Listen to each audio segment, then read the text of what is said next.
ఇది ఏమైనా చేస్తారండి. క్రిమినల్ పాలిటిక్స్ నడుస్తూ ఉన్నాయి.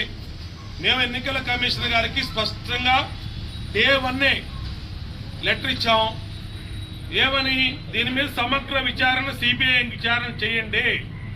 ఎవరు తప్పు చేస్తే వాళ్ళు పట్టుకుంటారు. వాళ్ళు ఈ తప్పుడు అధికారులు ఎవరైతే